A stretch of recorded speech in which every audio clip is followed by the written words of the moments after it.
BTS এর সাম্প্রতিক একটি গানে নাকি ইসলামের বিদ্বেষ ছড়ানো হয়েছে এবং মুসলমানদের ধর্মীয় অনুভূতিতে আঘাত করা হয়েছে। আল্লাহু আকবার শব্দ উচ্চারণ করার পরেই তিনি বললেন যে এটা তো একটা অভিশপ্ত শব্দ বা বাক্য। নাউজুবিল্লাহি মিন যালিক। বিটিএস কে আপনি আইডল বানাচ্ছেন, আপনি বিটিএস এর সবকিছু ফলো করছেন।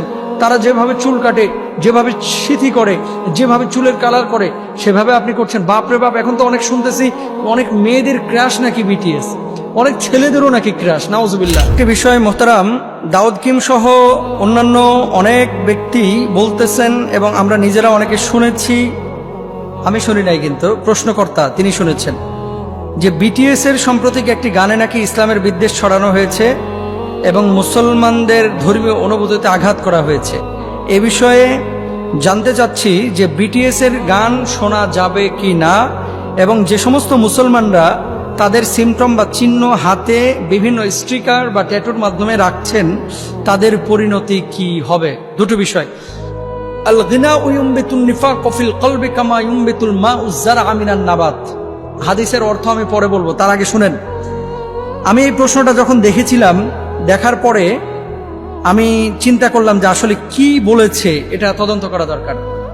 ওখানে সম্ভবত দেখলাম যে একজন ট্যাক্সি ড্রাইভারকে সে কোথাও যাওয়ার জন্য বলছিলেন, সম্ভবত RM থেকে এই বিষয়টি এসেছে। তো তিনি বলছিলেন আল্লাহু আকবার। আল্লাহু আকবার শব্দ উচ্চারণ করার পরেই তিনি বললেন যে এটা তো একটা অভিশপ্ত শব্দ বা বাক্য। নাউজুবিল্লাহি মিন যালিক। আর আল্লাহু আকবার এটা তো আমাদের কলিজার শব্দ, কলিজার বাক্য।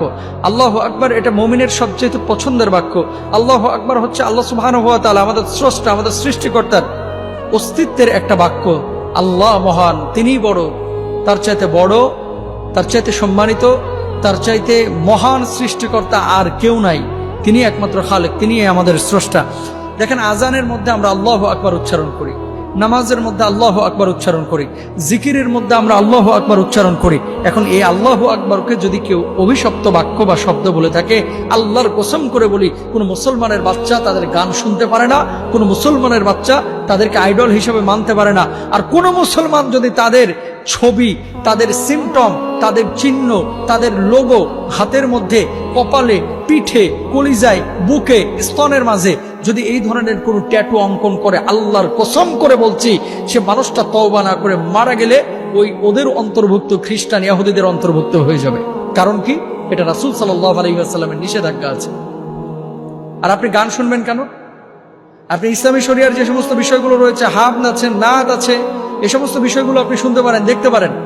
কোথায়?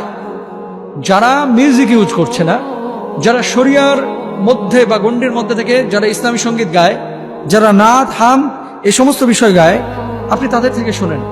বিটিএস কে আপনি আইডল বানাচ্ছেন, আপনি বিটিএস এর সবকিছু ফলো করছেন। তারা যেভাবে চুল কাটে, যেভাবে সিথি করে, যেভাবে চুলের কালার করে, সেভাবে আপনি করছেন। বাপরে বাপ, এখন তো অনেক শুনতেছি অনেক মেয়েদের ক্রাশ নাকি বিটিএস, অনেক ছেলেদেরও নাকি ক্রাশ। নাউজুবিল্লাহ। তোদের হাসর হবে বিটিএস এর সঙ্গে, বদমাইশ কোথাকার। আল্লাহ রাসূল সাল্লাল্লাহু আলাইহি ওয়াসাল্লামের যদি শাফাত আপনি পেতে চান, নবীজি সাল্লাল্লাহু আলাইহি ওয়াসাল্লামের সুপারিশ যদি আপনি পেতে চান, নবীজির আখলাক আপনার ভেতরে আনতে হবে। যে আমার আল্লাহু আকবারের এই শব্দকে, এই বাক্যকে অভিশপ্ত বলতে পারে। এবং আরেকটা বিষয় দেখলাম, যমুনা টিভি, সম্ভবত যমুনা না কোন যেন একটা চ্যানেল নিউজও করেছে। এরা এটা বলার পরে মুসলমান যুবকরা যখন তাদেরকে কমপ্লেন করেছে এবং কমেন্ট বক্সে যখন একেবারে মেসাকার করে ফেলেছে যে তুমি কাজটা ঠিক করো নাই, অনুতপ্ত নাই, বলতেছে না আমি ভুল করি নাই, আমি কারো ধর্মীয় অনুভূতিতে আঘাত করি নাই। সে ধর্মীয় অনুভূতিতে আঘাত করে নাই। কোন মুসলমানের বাচ্চা বিটিএস এর এই সমস্ত গান আপনারা শুনবেন না, বিটিএস কে সাপোর্ট করবেন না। বয়কট বিটিএস, বিটিএস কে বয়কট করেন। ইউটিউব, ফেসবুক, অনলাইনে আপনারা দেখবেন আর তারা অর্থ কামাবে। আপনারা কেন তাদেরকে সাপোর্ট করছেন?